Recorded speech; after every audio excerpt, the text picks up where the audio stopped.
Hey, fellow tennis nerds. I hope all is well. Today I'm here with Cameron Price, aspiring professional player, YouTuber nowadays, also tennis coach, documenting his journey to go on the pro tour. But he's also coaching and he has created a Notion template for tennis players, which I thought was very interesting. I checked it out. It looked really cool. So there will be a link in the description. But first of all, how are you today, Cameron? Yeah, I'm really good, thank you. Thanks so much for having me on. So how did you come up with this idea of like starting to document your journey? Was this also always something you wanted to do, or is it something that kind of came as a coincidence? So I was interested in YouTube throughout my whole life, really, but when I was a bit younger, I think I was a bit too, probably a bit awkward and anxious to do like YouTube. But as I got older, I feel like I've matured a little bit and it's a bit more comfortable with like recording yourself on the camera. But to be honest, I got mainly just inspired by the other tennis YouTubers I was watching. So like My Tennis HQ, Felix from Tennis Brothers, like those guys. And I thought I'll give it a go myself and try and put my own journey on there and put my own spin on my own YouTube channel. Yeah, and it's great, and you're really good at already at the edit. For me, it took a long time to get decent at like getting the video quality, the editing and stuff. But did that come Yeah. natural to you? Did you do a lot of research? So before I embark in different projects, I do a lot of research before. So I did a lot of research on how to start a YouTube channel and how to do it well. So that's when I knew that it was going to be like a bit of a long haul and like it was going to take a lot of time to get better. And I'm a bit of a perfectionist, so I had to really put that aside for the YouTube channel because you got to like get going, get the content out, and you can't stay too long on one project. So I kind of set myself the goal from the start of learning like an editing skill and then each video trying to like learn one new editing skill, whether that be like in the thumbnail or in the video. So hopefully each video gets better as I go along. Yeah, you have that. That Notion is also in your Notion template, like how organized and structured you are. Is that Yeah. helping you as as a player? You think when this organization that you have? Yeah, 100%. I use Notion for all aspects of my life as well. So whether it be like my home life or when I was at university doing schoolwork and stuff. So I knew Notion quite well and I hadn't seen anyone do it for tennis before. So I thought I'd make one mainly for myself. Like I made it for myself at first. And then when I started doing the YouTube, people were interested when I was showing it on the YouTube channel. So I thought I'd make a template for other people to buy and use it. And you use that daily, right? You track everything pretty much that you're doing. Yeah. It's a daily thing. So like you wake up in the morning and then you see what your goals are for the day or whatever. And I think that's what's quite important because like in other goal sheets that I've had in the past, like you set your goals at the start of term, for example, and then after like 3 or 4 weeks, you kind of forget about them, and then you look back at it in years' time, and you make a new one, and you don't really see that progress. So I think having like that daily or like weekly look at it, and then you can really see how you're progressing, and then keeping track of stuff that your coaches tell you, I think that's really important.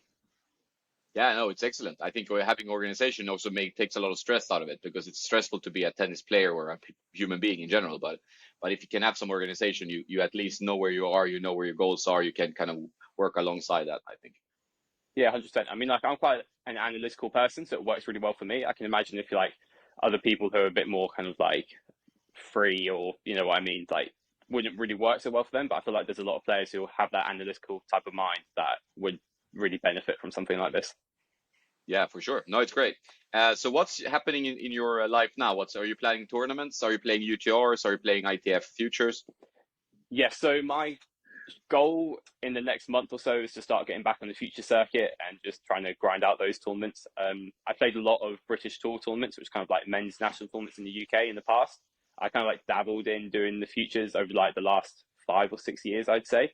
But I'd never really committed to doing a lot of tournaments in one year. I probably only did max like 2 or 3 tournaments in one year. So as of the next few months, I'm going to really try and do quite a lot more. I'd like to do more than I plan to, but obviously I'm 25 and I've got a budget and I've got a coach to earn some money as well. So I can't do as many as I'd like right now, but I'm going to try and improve over the next couple of months and then go back out there and aim to do probably like one tournament a month for the moment. So what's your kind of pros and cons as a player? Where are your strengths and where are your weaknesses in terms of like being a successful competitive player? Yeah, so I'm relatively small, so I'm about 5'8.5". So my serve is probably one of my weaknesses. Like, doesn't mean you can't have a good serve if you're small, obviously, but like throughout my whole tennis life, my serve's kind of let me down a little bit. So I'd say that's kind of like my biggest weakness. Returning, I'm usually quite good at, but having recently played with kind of like the ATP point level, people ranked around 1,000. I do feel like I need to improve my returns a bit, but just generally, just like fighting on the court, running a lot of balls down, and then once I get on my forehand and I get a bit confident with it, then that's probably one of my strongest shots.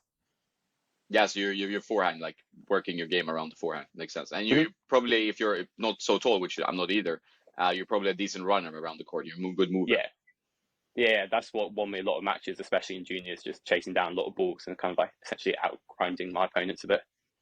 Yeah, yeah, that's the way to do it. So what's your favorite surface? Do you like clay then or hard courts? Yeah, so I played quite a lot in France when I was younger. We used to go on family holidays to Normandy, and a lot of the tournaments there were on clay. So I got used to playing on clay, and I like that a lot. But also like a slow hard court because a lot of the courts in the UK are hard. So outdoor slow hard courts I enjoy as well. So you're not the typical Brit with the preference for grass, right? No, I mean like I kind of like I'm a bit mixed in my game because like obviously I've grown up on like fast indoor hard courts and like faster astro surfaces. So like I do enjoy kind of like rushing the net a little bit, but then I don't know. I feel like I'm a bit mixed. Like sometimes I enjoy coming in and then I get past a bit sometimes. But yeah, I need to find a way to use that in my own game just because I do have some skills of like being able to like do like a low slice coming in, rush taking returns really early. So I need to try and maybe use that as a surprise element a bit more in my actual game style.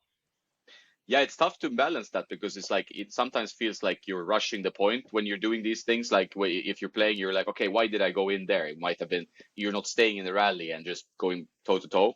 So it's always Yeah. it seems like a balance. It's very easy to rush points and then lose unnecessary points due to that kind of like stressing it. Yeah. Yeah, 100%. I think you just need to be like be brave with it, right? When you're going to do it, you fully commit to it. Because if you only like 70% commit to it, then it's not going to go well. No, no, I think that that's like everything, right? And so, what's your training regime like? Do you have a coach or do you work with things yourself? Or So I'd say like whilst I was at university, I had like an individual coach that I worked with pretty much on a daily basis. I still see him probably about like once or twice a week, but as I've got older, as I said before, I need to start like funding things myself a little bit, so I've had to cut down on that, and I'm doing probably about 12 to 17 hours of coaching a week, and then about an hour and a half of hitting with the juniors at the academy. So I count that as my training, and then serving practice by myself and just getting hits wherever else I can. So, and then I do an hour of S&C with an S&C coach 5 days a week. that's pretty important. Like, I mean, the game is becoming more and more physical, right? Especially if you're a Mm-hmm. grinder and you need to defend, then you need like strength in your legs and the body in general, right? So I think one 100%. out, yeah, makes a lot of sense. So your coaching, is that something you're passionate about, or is it something like it kind of flows naturally with you as a tennis player? Yeah, I feel like I started coaching mainly to earn a bit of an income with it, but over time I have actually gradually really enjoyed the coaching element of it, especially when you work with players for like over like 1 or 2 years, you can really see their improvements. Like all coaches will know how rewarding it is when you see players like you see the work that you did with them, you see technical development, and then it transfer into tournament wins. So I do really enjoy that, but I'd say coaching probably would be a main focus more down the line after I finish my playing career, and I want to play for as long as I can. So I'd say coaching is an important part of my tennis life, but it'll become more important down the line as I focus on my own playing journey right now. Were you always wanting to go pro as since you were a junior, or was that something that kind of crept up maybe after the pandemic or something like that? No, it's something that I've always wanted since a young age, and that's always been a goal for me.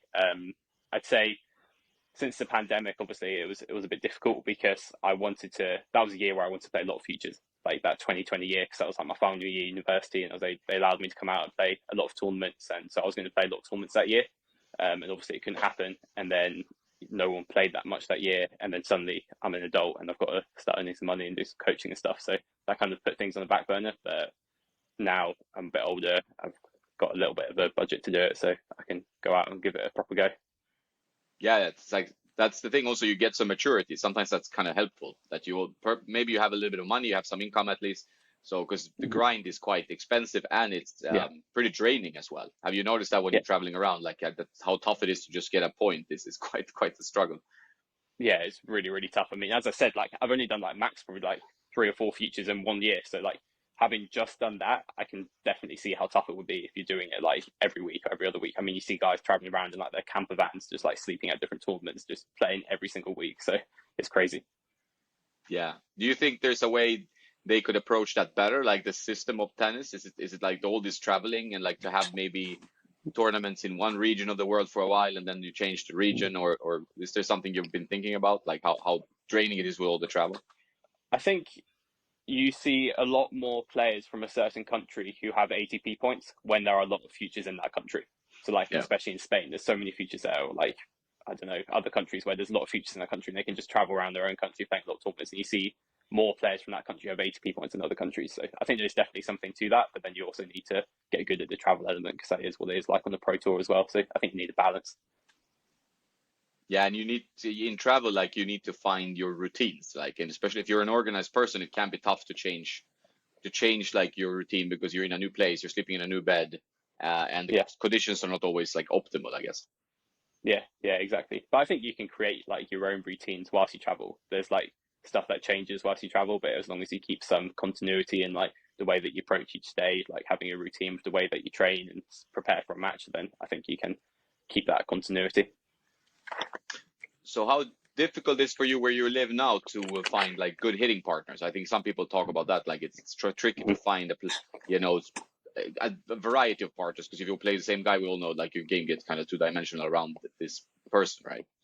Yeah.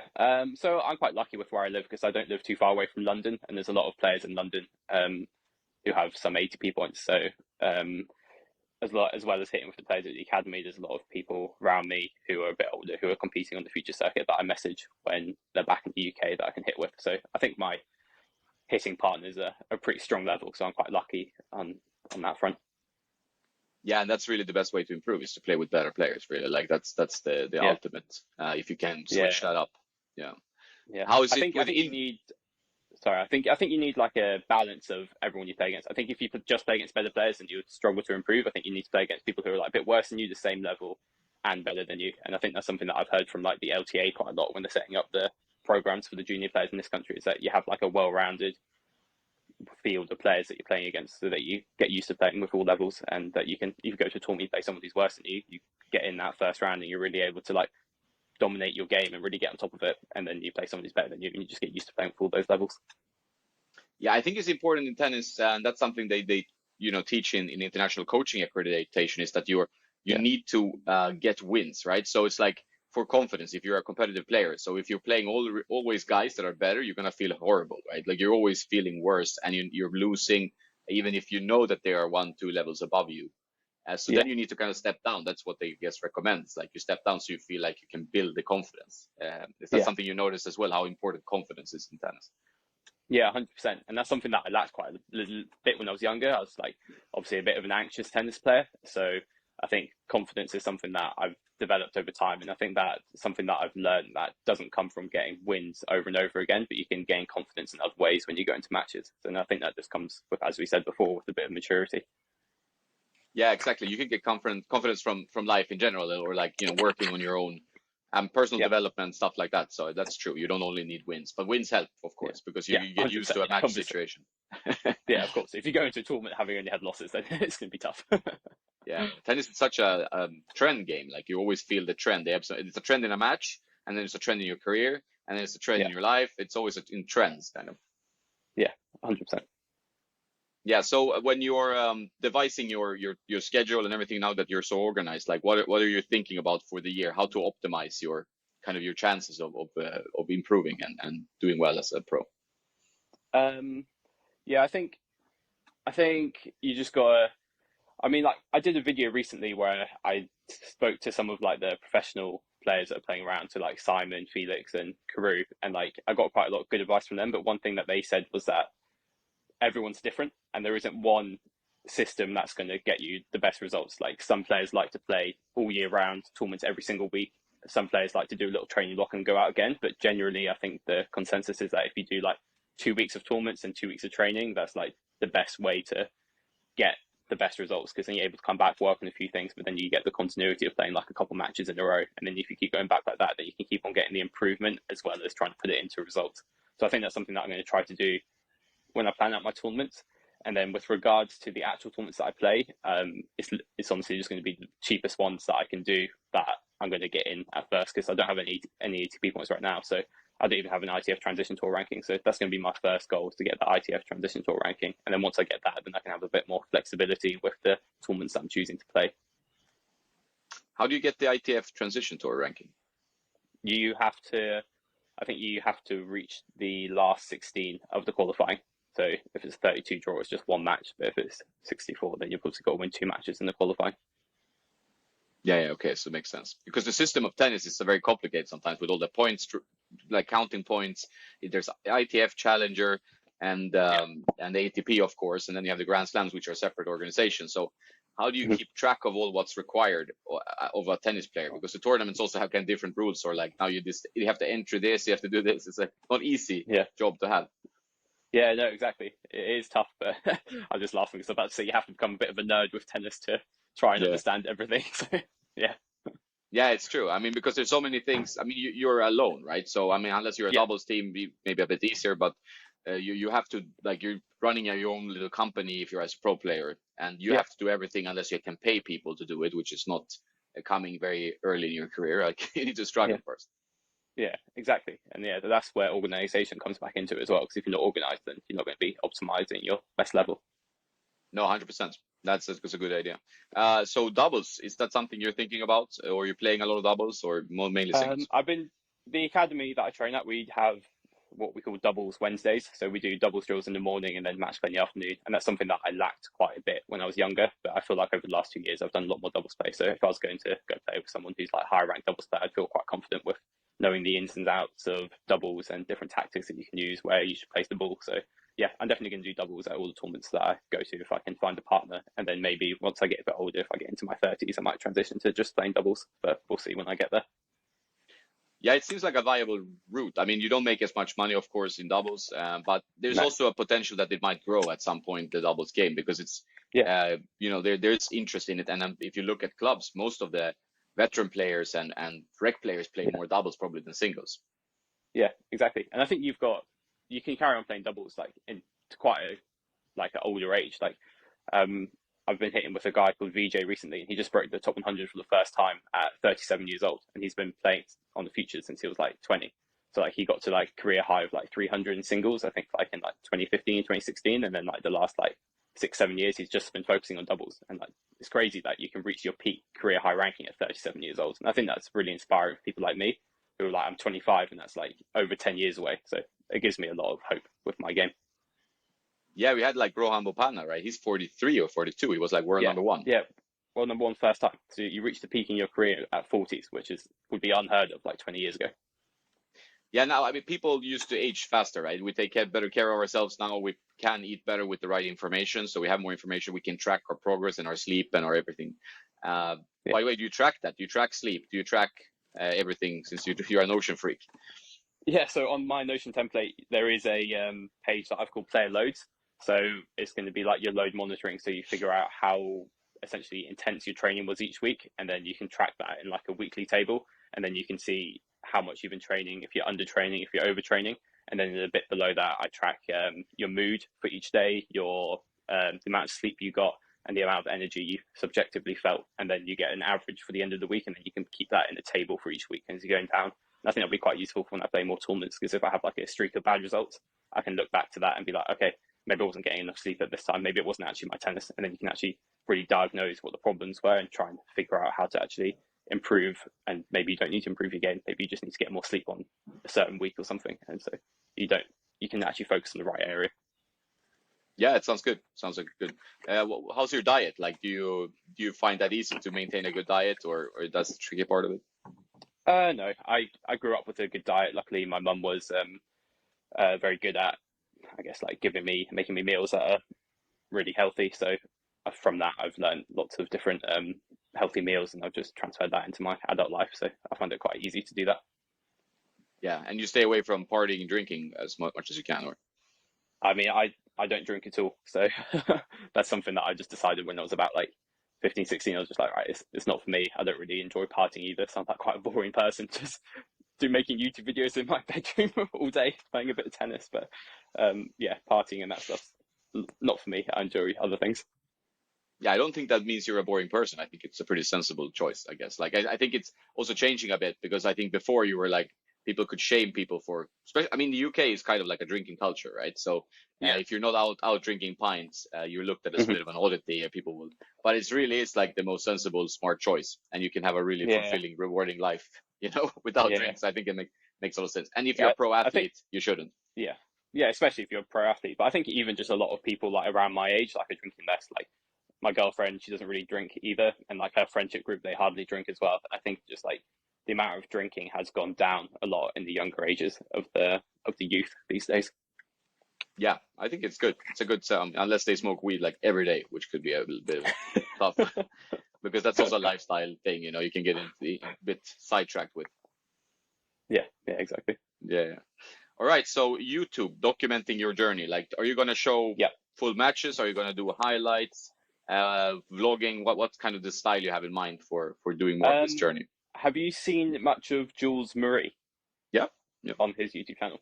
I really like the way that he does his videos, where he like the bit of a longer style for the tournaments. So he does like his traveling, he does like the preparation, then he does a bit of the match play, then he does an analysis after. So I might do a similar style to that, do a little bit of a longer style video for my matches and include a bit more like of the preparation and the afterwards of the match as well. But I was looking at the ITF rules for videoing matches, and I read somewhere that it was a strange rule, but I think it was something like you're only allowed to include 10 minutes worth of highlights from a match and post on social media. So I don't really know if that's accurate or not. I've seen other people post more or whatever, but I'll probably stick to what I read in the ITF. So I'll probably do about max 10 minutes of highlights for a match on the future circuit. It's tricky. I mean, I always thought about that, like with the rules, because now everybody has a smartphone. A lot of people are Yeah. doing YouTube journeys, or I mean, I think it's one of the most easy ways to recommend to a player who's any level. Like, record Yeah. yourself, look back, maybe with a coach, what's Yeah. happening, what's going on, Mm-hmm. right? And I think they need to have some allowance for this. I don't know what the issue would be if you would post like a full match, but Yeah, I have no idea. It seems strange, but yeah, you're not allowed to record on your phone either. You have to have like a GoPro or something because anything that doesn't have live streaming capabilities, so they don't okay. allow you to do your phone. So you have to do it on like a GoPro. Oh wow, that must be That's pretty just new rules. Yeah. yeah. I think they're changing all the time though, so I think it's quite important to like stay up to date with them and stay in communication with them just to make sure that you're doing everything correctly. But yeah, I mean like that's only at the futures tournaments. So like at the LTA tournaments in the UK, like the British tours, like I think it's a bit more relaxed. Yeah, because I think always like you have to allow a lot of media creation for something to Mm-hmm. grow. And like YouTube is huge these days, and new Yeah, generation watch a lot of YouTube over Netflix and stuff like that. So if you're not allowing for yeah, documentation of this stuff, you're not gonna grow yeah, the sport naturally, right? yeah, 100%. Yeah, and they do allow the documentation because they allow you to do it on like the GoPro. It's just limited with. I mean, not everyone has a GoPro, right? No, no, I don't have a But everyone GoPro. has a I phone, so always use my phone, right? yeah, Mainly, yeah. yeah. I mean, You like for don't, all my videos, like so far, I've been using my phone. So yeah, and it's fine. Like I have two iPhones I use. Like I said, I have one for yeah, more phoning and then I one for more recording, and I can use both if needed, right? So yeah, I've dabbled with like 4K mirrorless cams and stuff like that, but it's so much to lug around, and mm-hmm. like to record yourself playing is very tough with because it's so heavy as well. So this camera's Yeah, gonna fall over, and it's like quite a lot of money going into the ground. yeah, You can't really easily fasten it somewhere. yeah. And when I was doing my research on YouTube, and what a lot of the big YouTubers or what the big channels said was that the first thing to invest in is your audio quality rather than your camera quality, because viewers are more likely to click off if you have bad audio rather than bad video quality. So that's what I invested in first. I got better mics, and then over time I might get a good camera. But I think the iPhone cameras are pretty good, especially in my type of videos as well, because I do a lot of editing with like graphics and stuff. So the actual camera quality of my videos isn't as important as for someone like the Tennis Mentor, for example. No, I think that is a good point. Like if you it depends on your style. Like and if it's a lot of hitting, I like any kind of hitting. I think the iPhone works perfectly. I don't think there's any Yeah, or iPhone or a smartphone, whatever. But like yeah, maybe vlogs, yes, if you want your vlog to look really crisp, although I don't do that. But yeah, then you should maybe get like a proper camera, right? So you have the better focus. But you don't need that yeah. for like vlogging around or walking around like in a cafeteria. You want to shoot like No, yourself exactly. doing some rehab or something. No. But also, I think the beauty of YouTube, it's quite raw as well, right? Because you get like the people creating from home, and like some of the biggest YouTubers just have like quite low quality raw footage, and they do quite well. So I think that kind of adds to the style a little bit, especially if you're on the road and you're filming on your iPhone and the quality's not that great. I think that adds to the video. I think so too. I'm more of a fan of the raw format. Like I don't like it when Yeah, it's overproduced. I think mm-hmm. it feels a little bit too much like TV, which is we're Yeah, not watching for a reason, right? So yeah, I think sometimes it goes too far with the production. You're like, it's not as exciting You want to get Yeah, kind of a more personal take on something, and then if it feels like Hollywood, it's not going to be very personal. yeah, exactly. Yeah, it's good, but it's a fun journey, and I really commend people for doing it. I think it's great because you also teach people a lot about the journey, and Yeah, it's kind of a lesson for everyone. And also, it's nice to see good hitting. I think people get really excited about seeing players of all levels, but skilled mhm. players play tennis. It's always fun.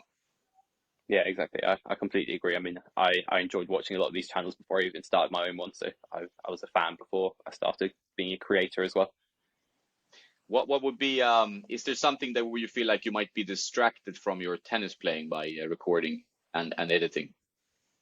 Um, I mean, I don't really mind having the camera behind me whilst I'm playing, so I don't really get distracted whilst I'm playing there because I did film some of my matches before to look back on it, so that doesn't really affect me. But the editing takes forever, so I can imagine if I'm traveling around the tournaments and I'm trying to get good sleep for a match, then that could be a problem. But then you also have a lot of downtime whilst you're playing as well. Like, I mean, I'm doing so much coaching, so much training all the time, and doing like daily life things. Yeah, I'm still finding time to do the editing whilst I'm at home. I can imagine whilst I'm at a tournament, I don't have to do the coaching. I don't have to do like the life stuff that you'd have to do at home. So I think it will work out. I'll have more time to do the editing when I'm in my hotel room, for example. Yeah, I think there's always room for it. I've noticed that it's very time consuming, like depending on how many videos you drop per week, right? But it's people don't realize sometimes it's like how much work goes into a video besides just the Mm-hmm. recording of it, which can be, although you can Yeah, have a lot of files if you're recording vlog stuff in the gym and then you yeah, have a set play or yeah, whatever, right? So yeah, are you exactly. I gonna mean, like the recording, I don't even like take notice of really. Like, doesn't even count as part of making a video for me. Like, as soon as I sit down and have all the footage on my laptop and start editing, that's like right now's the time to actually start making the video. how do you edit? Do you use like Final Cut or do you have other software you use? I use DaVinci Resolve, So so yeah, pro software. People don't really know about that one. A lot yeah. but it's actually free, which is crazy. It is. I didn't know that. Yeah, DaVinci Resolve is free, and then you only have to have the paid version if you want to do something crazy like make a movie for like the crazy effects. But you have all the same effects as like Premiere Pro and like Final Cut for free in DaVinci Resolve. Oh wow. That's pretty. How do they make money? Do you know? I don't know. I guess it's a software used for like big movies. So Yeah. when like they make most of the money from that, I guess. Yeah, so it's pretty advanced to use then, I guess, or is it very a lot of Yeah. functions you have to? Yeah. But I mean, you watch YouTube videos and you learn. So Yeah, I guess. exactly. This And is great. Like, yeah. yeah, So when you're playing, so what key question in tennis nerd by among tennis nerds is like what rackets and yeah. strings you're using? I've got my Oh yeah, racket very here good. for you. So I use the Pure Aero. I think this is 2023 one, and then I've recently switched to using the RPM Power. Okay. So you're with the Dominic Thiem string, right? Yeah, that's good. Yeah, so I used RPM Blast for ages, but then when I actually used the old Pure Aero Tour, and I used RPM Blast on that, and I love that combo. But when I went to the new Pure Aeros and I used the RPM Blast, I didn't like the feeling of it. So I experimented with a few strings. I tried Luxilon 4G, which I loved, but it's just too expensive, and I've got to use Babolat at the academy. So then I tried out some other Babolat strings, and then the RPM Power didn't feel too distant from the Blast, and it was a bit crisper. So I'm enjoying that right now. Do you string yourself or? I do, yeah. So I string on the manual at 50. Oh wow, oh yeah. So manual machine. So yeah, it's like a drop weight or a crank. Yeah, The wine. crank. Yeah. Yeah, because But like yeah, RPA Blast has this kind of oh no, RPA Power has this clickety clack sound when you string. It feels like you're stringing like some oh my kind of god, piano string. I, was, I thought, is this string broken or something? Like, did I get like a bad packet when I first started stringing it? I was in my room stringing it, and my girlfriend was on the sofa. She was like, "What is that sound?" It was absolutely crazy. It's like horrible when you string it, but after you start playing with it, after a few hits, you're like, "Okay, it's actually okay." But yeah, stringing it, I was like, "Oh my god, this feels so strange."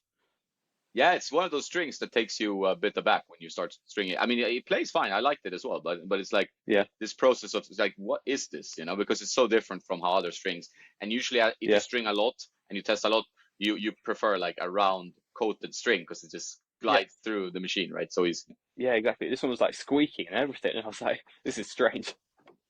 Yeah. But if Domi likes it, I think it's also like sometimes a sign of approval. Like if there's a strong pro playing with you, you're like, okay, then it can't be. It's not like it's Yeah, bad because you can get second thoughts when you have that string inside. You're like, maybe this will break in like 2 hours or whatever. Yeah. yeah. No, the actually durability of the string I think is really good. It does drop tension a little bit, but I quite like loose strings, so I don't really mind it too much. No, no. If you're playing like with some topspin, like usually loose strings, it's not bad. You don't have to go down to Manarino, but you can play Yeah, with a lower yeah. tension. So do you add And any then weight to the racket? yeah, so I was about to say, I got these matched and weighted up. So my old pure aero tools were 315, but when I got them like actually properly assessed and to try and match it to that spec, it was actually 312. So these rackets are 312, and the swing weight is 288, which I guess is quite light, unstrung. Well, so you don't have no added weights like in the head, pretty much then. Uh, there is one racket that I have that was added in the head because it Mm. was imbalanced compared to the other ones. But the pure aero tools, the swing weight was so light, and I got really used to that. So the stock, like off the shelf of the new Pure Aeros, is actually a higher swing weight than the 315-gram Pure Aero tool, which I was a bit surprised by. But I quite like doing like short angles and stuff, so I find having a lower swing weight, a bit of a whippier racket, easier to do that with. Yeah, 100%. And it's also that's changing a lot. Like they most players today are playing lower swing weights than back in the day. Yeah. And I just saw like my friend got Nishioka's racket, for example, and that was Mm-hmm. 320 strung. So that's pretty much the Yeah. same as your spec. Yeah. And he uses like Yeah. natural Interesting. gut, so it'll get a bit more power from that. But a lot of Yeah. players are using lighter, Yeah. definitely. Yeah. Interesting. Yeah. I didn't really know too much about the different specs that the pros were using. I did a little bit of research on it when I was weighting these ones up, and I was like, oh my god, my swing weight is so light compared to all of them. So I got a bit worried about that. But now you said that, um, some of the pros have a similar swing weight, then I'm a bit more chilled about it now. Yeah, you can always experiment going up. Like I did this video now for my members, which is about like heavy rackets, where my friend Daniel, who plays pretty high level, like slightly below futures, but he could do some Mm-hmm. qualifying. Yeah. He now plays with like a super heavy racket, like 360 grams strung, which is Wow. it's a pure aero VS, and he Okay. plays with very head-like balance. So most of the weight is in the handle. He likes it like that because he liked old school rackets, and then Yeah. he adds like weight up to like 340 swing weight, so about 20 Right. points more than you. And he likes how the racket just gives him more. He doesn't have, feels like he has to do less, but it's completely based on style and preference. So it's like this type of Mm-hmm. thing. It's not easy to give just like random advice. It's like whatever Yeah. works for you. And for example, flicks and angles on a 100 square inch racket, yeah, you can't go too high because your racket's gonna feel like a log. Yeah. Yeah. Exactly. Yeah. And I think you can obviously, like, everyone's interested in specs of rackets and like experimenting with different stuff, but good tennis players are able to beat other tennis players no matter what equipment they're using. So I think focusing on a lot on your own game and then finding something that suits your own game is important, and not getting too stressed about what everyone else is using. No, 100%. Like the best idea is just to like take something you like, buy 3 or 4, and then stick with Yeah. that. Like don't even think about it. Like because unless you're playing and you wanna on like top 10 and you wanna maybe add like a margin here there, you can tweak Yeah. 1-2 grams. But Yeah. for most rec players that get really obsessed about this, myself have included in the past, uh, you're just like taking time away from focusing on improving your game, right? So it's like Yeah. it's the number one advice. It's fun to think about gear with cameras, with cars, with rackets, with the guitars. I play guitar. Yeah. But then I you're do. like, I it's the love music actual as well. playing. Oh, yeah? Oh, that's cool. You Yeah. play guitar as well, or no? I play the drums and a bit of piano, but I do a lot of music production in Logic Pro, so that's why the sound design for my videos come quite naturally to me. Oh, wow, that's nice. All right. So Yeah. but what kind of music do you make? Do you record music as well? I make lo-fi, like chill beats, lo-fi. Oh, Yeah, that's cool. just So a you bit can of make fun. money from that as well. Like you upload to like Epidemic Sound or something like that, and then you're making Yeah, money, no, I right? could do. I was just gonna interest in that, but recently, now that the YouTube's taken over a little bit, I've had a bit less time for it, and I've been focusing more on the videos. But I want to find some time to get back into it. Do you have like this becomes nerdy in another direction, but do you have like a good MIDI controller you can recommend, or like do you have a MIDI keyboard or something set up there you're using? Yeah, I can't remember its name though. I think it's like, I'll send it to you after. I'll take a picture of it Yeah, and send it to you. that's cool. Yeah, Yeah, yeah. No, I'm into that. Like I record guitar and stuff, but I always used to love like some piano, music production stuff, and I have friends yeah, who are in that industry, so that's kind of something I'm nerdy about as well. So it's like yeah. Me too. it's also I love it. relaxing music. I think it's a great complement to tennis because it's a bit Yeah, I different. agree. Like you do tennis, and then I'm also into kind of organization, or I run a business, so I'm like, okay, I have Mhm. to keep my life in track. So like music Yeah. takes you out of that zone completely, or completely different space, right? 100% agree. And it's interesting because it's like similar but different. So like when you play a tennis match and you really like in the zone, you've probably heard this before, but the flow state when you're just playing Yeah. without thinking, I think you can get into that same flow state when you're making music as well. Like you just completely get in the zone. You don't really have any other thoughts happening. And I think just like in a way it's different. It takes you out of it. You don't focus about it, but you also practice getting into that flow state, and that also transfers into tennis. So I think that's pretty interesting. Yeah, it's one of the key things is to be in the flow state. To talk about that, like in the Inner Game of Tennis, one of like the best Yeah, mental tennis books. that's my favorite Uh, book of all time. yeah, it's the best one. I really think it's like it opens your mind to what's most important. Really, it's like partly the Yeah. enjoyment of it, but also like how important it is to channel your energy in the right way, because you can be super anxious. Everybody's anxious when they play tennis. It's a tough game to Mm-hmm. play, right? And Yeah. the tricky thing with tennis compared to music is like in music you control your own flow state, right? So you're in Yeah. flow state, you're feeling it, you're vibing with the music, you're enjoying it. In tennis, Yeah. there's someone on the other side of the net who's trying to kill your flow state, right? That's the Yeah. interesting part of it. Exactly. Yeah, you don't have that in Yeah. music where someone is like, "Oh, let me disturb your flow here, mate." You know, quite funny. Exactly. Exactly. Yeah. But it's But cool. how do you think about flow state when you play tennis? Like and do you have any mental tricks? Mm-hmm. Do you try to not think about your opponent? Are you I would assume you're not one of those guys who like to kind of poke your opponent a bit to make him play worse. You're more in your own bubble, right? Yeah, no, I'm very like straight faced when I play tennis. I don't really show too much emotion, so I'm not really too negative. I'm not overly positive either. And in a game of tennis, there's an interesting paragraph where he talks about how you need to like be the umpire. You don't have like any emotion one way or the other. You just that's a point. I lost that point by hitting this shot, and now I move on. And you don't really have any emotional attachment to it. And that's something that I found really interesting. And I think quite a lot of coaches actually disagree with that because they think you watch the pros and you see like Nadal, Djokovic, or Federer, even Federer smash the racket at some point and they show emotion and they move on from it. So I think it's a way of balancing like having a little bit of emotion, but then not getting too attached to it at the same time. But yeah, I play my best when I'm just in the zone and focusing on whatever, like in a game of tennis, he talks about the seams of the ball, but just on any sort of sensation to bring your mind to the present moment. Like with Djokovic does a lot of meditation. It's the same thing, just like bringing your focus to a single point and then just letting your body perform. And I think that's the most important thing for tennis. Yeah, exactly. And people deal with it differently. Some people need to be able to kind of just throw out their anger or their frustration. Yeah, And I'm exactly. playing around with that sometimes. Like, well, even if I play on like the ITF's Masters Tour, which is like the old Mm-hmm. like plus 30 tour, right? Yeah, And you play competitive matches and you feel like frustration build up. It also depends on what's going on in your life in general, right? But yeah, I'm also kind of straight faced, kind of, and I like Bjorn Borg, Federer kind of style. Like, let's just keep yeah, it no emotion. yeah. I'm the same. But sometimes it's good, I've realized, to just because you can get like low on energy that way, right? As Mm-hmm. well, like you have to Yes. control your energy, and you Yeah. don't want to be that. You don't want to be like low on energy because you're like managing your emotions. You want to like have an outburst maybe so you can inject some energy. So it's a bit tricky to manage it sometimes. Yeah. Yeah, I 100% agree. I mean, like, I'm not completely knowledgeable. Like, I'm not world number one, so like, I don't know it all. But I know that what I learned from the inner game of tennis really helped me with my own game up to a certain point, and then I think you can use that as a base and then adapt it from that for what works best for you. Because as you said, everyone's not the same. Like, I teach the fundamentals of the inner game of tennis to all the players that I'm coaching, and then I say Hmm. use it, see how it works for you, and then if there's some stuff you don't like about it, let's discuss it, and then we can add in what's best for your personality and how you're going to perform the best on the court. Yeah, exactly. I think that's a great way of doing it. But it's also a journey. Like you see players struggle with it, like on the top pro level. Like it's like, okay, this guy is now in a slump. Sometimes they change the team. Like you see a lot of like it's a coach breakup, something going on Yeah. in their life. Like it's always, and it's so personal because it's a solo sport. So you like a Mm-hmm. team, you can say, okay, what's happening in the team? There's a team energy, or the team chemistry is bad. You change Yeah. players, you change coach, you do whatever. But you have everything internal in tennis. It's like a lot of it's internal. If you don't have a team, I mean, if you have a team, it could be Yeah. that as well. But it's mainly you. Yeah. Yeah. Yeah. Exactly. Yeah. I find all that mental side of stuff really interesting.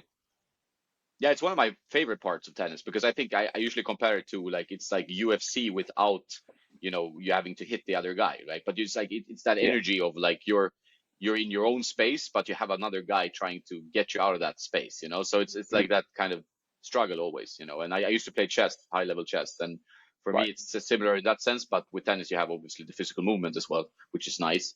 But you Yeah. still have to think what is my opponent thinking? What is he planning? How is Yeah. and of your own, like where am I going to go with Yeah. this match or whatever. Yeah. Yeah.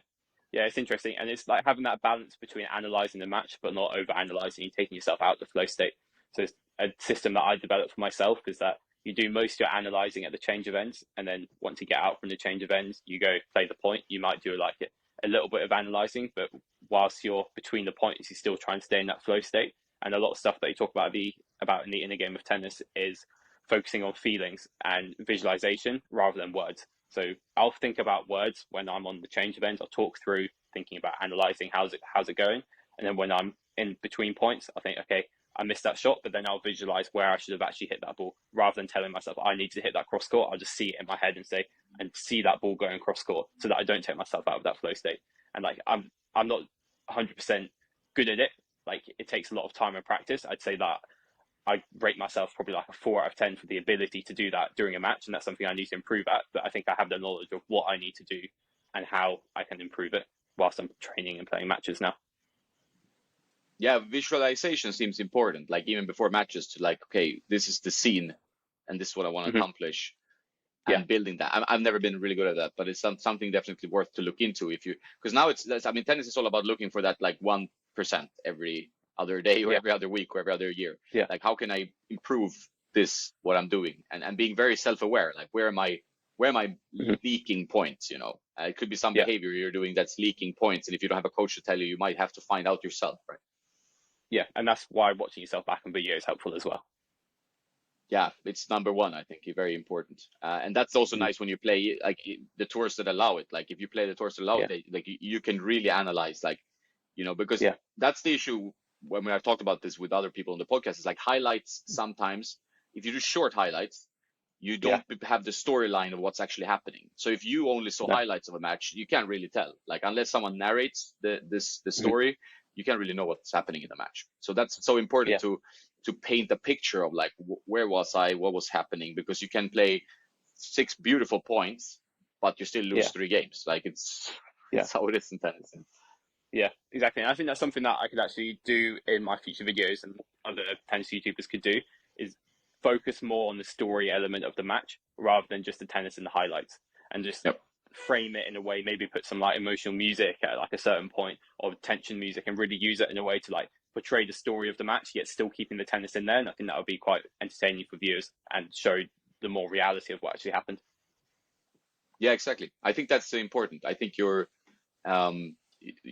have to paint the story, because that gets more interesting, and also it's more learning for you as well. Like so if you have in your head like what was the arc, like a movie of this match. Now I started really well, then I had like a mental breakdown of some kind, or something happened where I lost focus, which for me sometimes is energy. Like so I expend a lot of energy, play well, and then I kind of hold everything in somehow, and then you drop. And you're like, what's happening? And you don't, like, you start to panic, because like, how did I lose 3 games in a row? I was 3-love up, you know, what's happening here? Exactly. And that's an interesting storyline to see, you know? Yeah, but if you don't write that down after the match, you forget it straight away. Like if you lose a match, you come off the court 2 days later, you forget how you felt in that moment. So that's why I think it's really important to do match reports like the day of your match, so that you can really remember the minor details of the match, how you felt at a different time, because that's what's really going to help you improve. I'm going to plug the Notion template again. I do have a section on there for match reports and writing, where you need to improve and like analysis of the match and the pre-match plan. So that's why if you get used to using it on a daily basis, it won't become such a hassle to fill in that match report straight after the match. Yeah, it's a great habit. I think that's the thing. You have to build good habits, like, and everything that feels like a chore for 4 days, after 5 days, this is just, you know, throwing days out there, but it's like, then it's more ingrained, and then it's not, you don't even think, it's like brushing your teeth. You don't think about brushing your teeth. So you can always add a good habit and make that into something you do that gives you great benefit. But journaling, I think, I mean, you can do it in life in general, but about tennis, especially since tennis is such an emotional sport, and there's so many ebbs and flows in a match, right? So having that journal, like what happened, why probably did it happen, and can be able to look back, like, okay, so I'm on a good streak. How did I build this streak, or bad, or reverse it? You know, if it's exactly. It's really important. Yeah, it's going to be important for anyone going pro to understand this, because if you're just like winging it, you don't have any data really. Like, so you don't have anything to go back and like what's happening, because you're just winging it all the time. It's like, oh, I woke up, I did this, I had 2 beers, and then I played a match. And I've seen top pros, like when I traveled to some tournaments. I remember like sitting next to Dustin Brown in the hotel bar at Stuttgart tournament, you know. And he's a fun player, like explosive player and artist, you know. But he beat Zverev in the that round, that day, I saw that match, right? And Yeah. I'm sitting next to him, and I'm like, he's having like 2-3 pints of beer. I'm like, how do you? He's Yeah. playing like ATP 250 match the next day, Yeah. arguably on grass, but it did feel like, Yeah. yeah, okay, some celebration, but it was a bit like, Yeah. okay, people deal with it differently, you know? Yeah. But that's his personality, though, right? Yeah, And that's where you got yeah, to have a balance between where they're trying to make someone play their best tennis without changing their personality, and I think that's really important. yeah, 100%.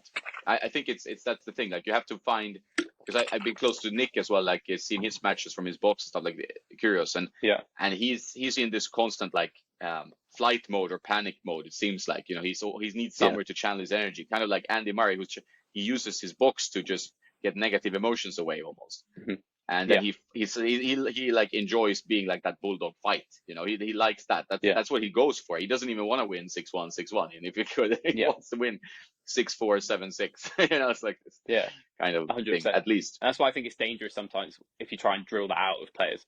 So I think it's being a good coach is understanding your player's personality and then framing your coaching style to the player rather than just having a coaching style that you teach to everyone. Yeah, because it has to be fun. You know, it has to be fun as well. Yeah.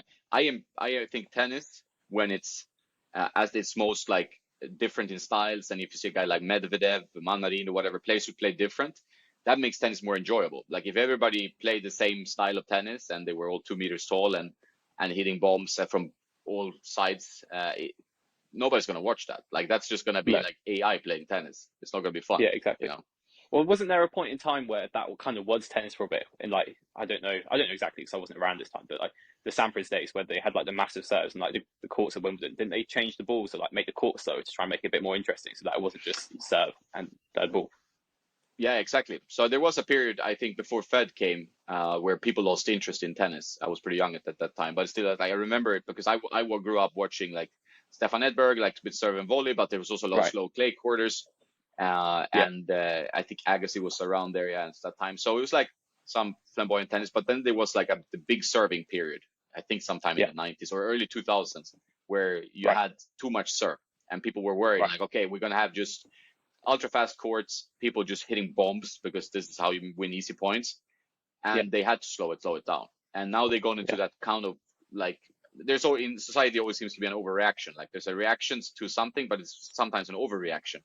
And maybe Yeah. in tennis we're in an overreaction where all the courts are the same, right? Because it's like now it's like the same surface speed, even though it's like clay and hard court, and sometimes Yeah. grass has still been slowed Even down. So, grass. I mean, I was lucky enough to play at Wimbledon. I think around 2018 time, and like I played on court number 1 or 2, and I was amazed at how slow those courts were because I played British tours on grass courts. Like you won't know this place, but like Frinton, people in the UK will know that, and like the grass courts. yeah, I know best. it. Yeah. Yeah, and like it skids so much, and the bounce is so bad and so quick. And then like a couple of weeks later, I went and played at Wimbledon. I was like, oh my god, this just feels like a reasonably quickish hard court, and I was amazed with that. I always watched it on TV thinking it would be the same as like when I played those tournaments, but it's completely different. Yeah, it's funny how that works as well. And it can also happen even with clay. Like you can have pretty fat. I mean, on a sunny day in Spain, they have where I live, like they have a lot of courts where like you have it's like a cement court, and then they add like a layer of clay on top, or you know, and it doesn't feel as nice and comfortable on your joints, definitely, which I don't like. And it's much faster than, for example, like a clay court where you have like a Roland Garros, we have 3 layers of clay, or they can. So there's always ways to, along with the conditions, that you can actually mix up the speeds, which is interesting. But sadly, sometimes now it's maybe being too homogeneous, where it's like the same speed everywhere. You know? Yeah, exactly. Yeah, it's super interesting the way that you can mess around with the surfaces to get different results with speed and like height of bounce and stuff, even on like clay court, like you're saying, with like making it quick or making it slower. I think it's interesting how they actually do that with the materials and stuff. I actually want to research that a bit more. Yeah, I think that's a very interesting topic, because I don't think people realize how much it's changed. Like, so it's like it's gone from Australian Open being this surface, then it's this surface, then it's different speeds almost every year or every 3 years. Yeah. And same with Wimbledon with the grass. And I've played on grass courts in Germany. I played on grass courts in Spain and UK. But so it's like you feel like how different the grass is depending on like where it is because of the climate, the soil, and everything. And even if you try to bring that type of grass and soil to another place, it's going to react differently because of the climate and the surroundings. So I think that's like the tricky thing with tennis, which is also the fascinating thing, is that you're always playing different people, different conditions, different place, different altitude, which makes the ball Yeah, fly. Then the balls are different as well. So yeah, everything is like constantly changing. It's about adapting to that kind of thing and to play your best game, you know. So it's a lot about being yeah, resilient, like okay, mentally resilient, but also like being able yeah. to adapt Yeah, quickly. 100%. And like I speak, I've been lucky to be coached by a guy called Martin Lee for quite a long time, and he got to like top 100. And I remember one of the things that he said to me that has always stuck to me is that he said he only felt good on the court probably about 30% of the time throughout his whole career, and it's just about how well you can adapt with how you're feeling and trying to get the best out of how you feel on each day. And no day you're going to feel really, really good. And so, like, I have players that I coach where they come to me and they be like, I don't feel good today. What can I do to feel better? And it's just like, there's not much that you can do. You're not going to feel good every single day, but figure out what you are doing well on that day and really like go with that and try and make that your strength for that day. And it's who's good at adapting, as you said, who's good with making changes. And one day your backhand might feel great, and then the next round your backhand might feel terrible. And it's not going to be the same for the whole tournament, but it's about adapting and doing what you can for that match to get the best out of yourself. And that's the interesting part. Like that's why we like sports, I guess, because it's like it's about you know challenging yourself, you know, and finding like how can Yeah, I optimize my performance based on my on the conditions that I already preset. Like I, you know, you can't determine everything. Like you just go to a yeah, hotel and you're like, oh, okay, this bed was shit, and then you're still don't sleep. So then you have to find a way to play despite not feeling 100%, or you have like a lingering injury, you know, and stuff like that. You know, that's yeah, also debilitating. How are you with yeah, like injuries? You had heart problems a while back, but they're now okay. How was that yeah. period for you as a tennis player? Yeah, so I mean, obviously that was quite a tough time. It was after the pandemic, but I ended up getting COVID afterwards, and then when I was coming back to training, then I was built up, and I just had some experiences where I was like fainting when I was doing some intense exercise, Jeez. and so I went to the doctors to find out what was happening, and then they put an ECG monitor on whilst and told me to go exercise again, and then the same thing happened. I like passed out for a few seconds, and then when they looked back at the data, basically my heart was pausing for periods of time, so there was like small like flat lines for up to like 3 to 5 seconds. And so there was no real like conclusion as to what the cause was. They presumed it was from having COVID, and it was just an effect of COVID because they saw a lot of young sporty men specifically have issues with that. And then it just said over time it should get better. But the real concern was that they thought I might have myocarditis, which is inflammation of the heart, which would be a big problem because that takes a long time to recover if you do recover, which would mean that I would have potentially not been able to play tennis again or not for a very long time.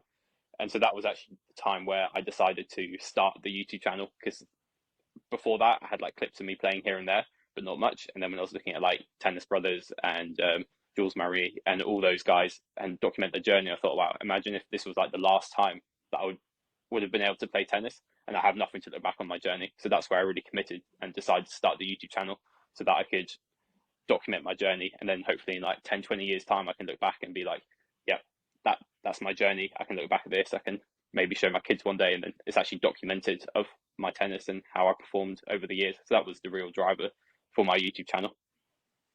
And you're feeling better today. You don't faint when you're playing tennis, I guess, or No, I haven't had any problems for that in about a year now, so it seems to have okay, recovered. Yeah, good to so hear. I Yeah, yeah, because don't have any problems.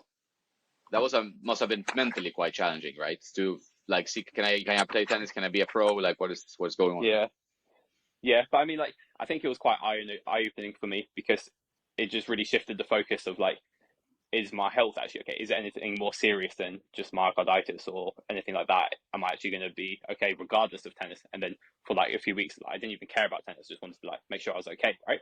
And then you realize that the most important things are like your family and like other stuff, and it really put in perspective of who you are as a person.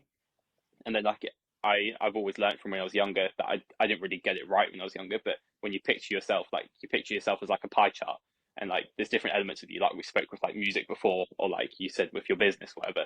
And I think a lot of kids growing up, the whole pie chart is tennis, and like who are you as a person? I'm a tennis player. Whereas like that's not true. You're whoever you are. Like I'm Cameron. This part of me is tennis. This part of me I do a bit of music. This part I hang out with my family.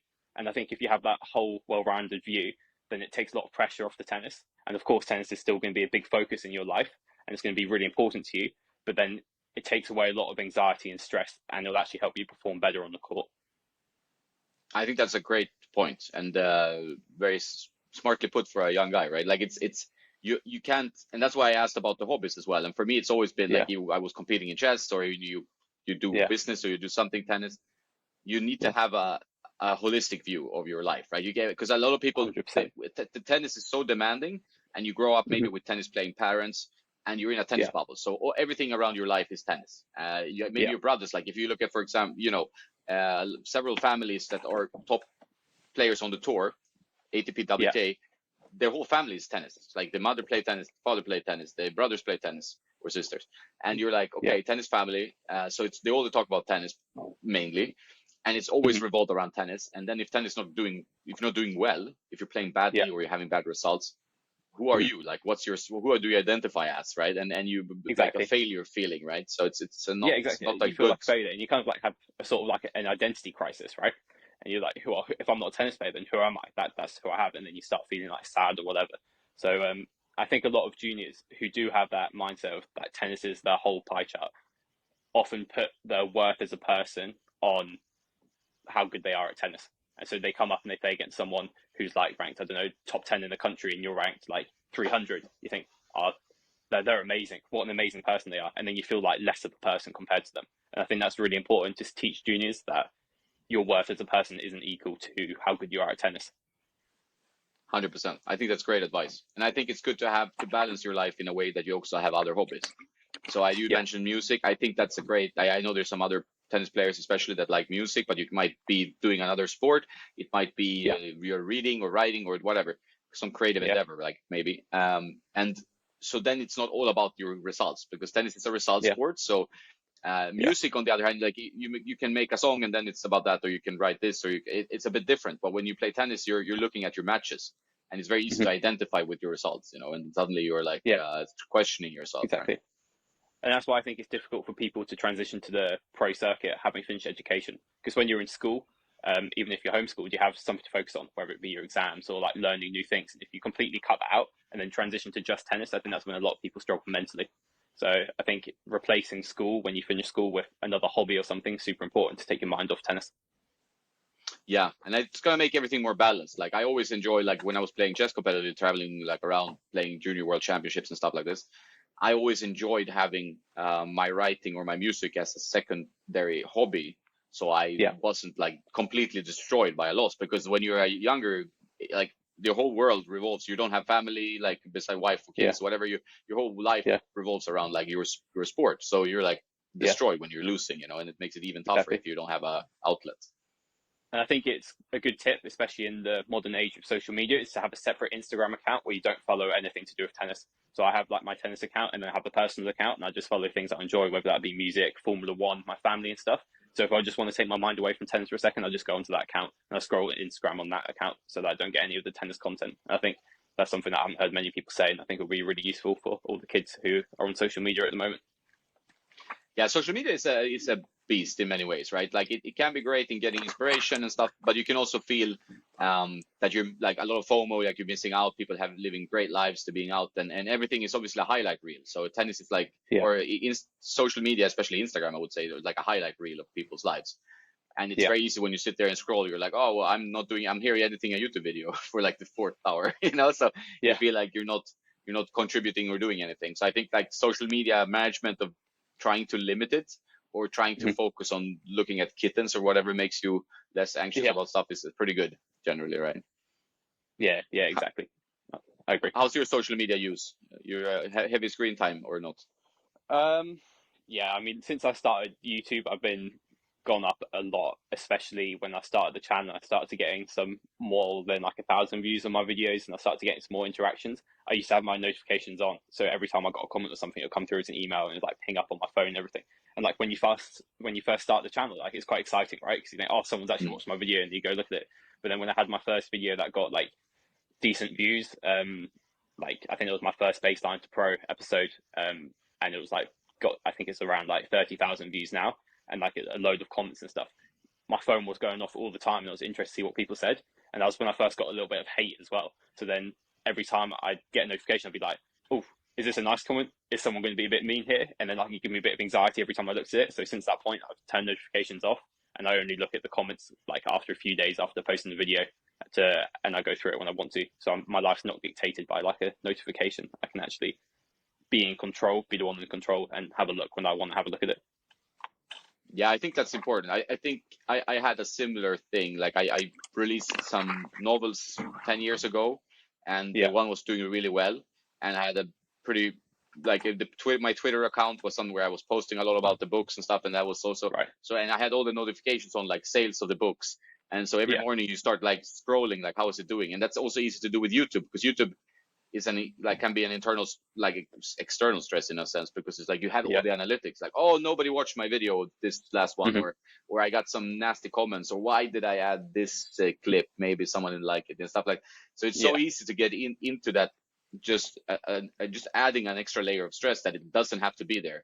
And it's No, tough sometimes to exactly. just post and ghost, and be like, okay, I posted this, and then I don't look, Yeah, because people want the interaction as well. So it's like, then your yeah, metrics will go down, and you're stressed about that. exactly. So yeah, it's important to actually reply to comments and stuff, especially as you're trying to create like a little community and stuff. And it's like you put effort into making a video, someone's commented on it, and like they didn't have to comment, so it's nice to like interact with them and like see what they have to say and start a little conversation. But if you like plan out like half an hour of my day here is going to be having a look at the comments and doing a few replies rather than just waiting for that message to come to you.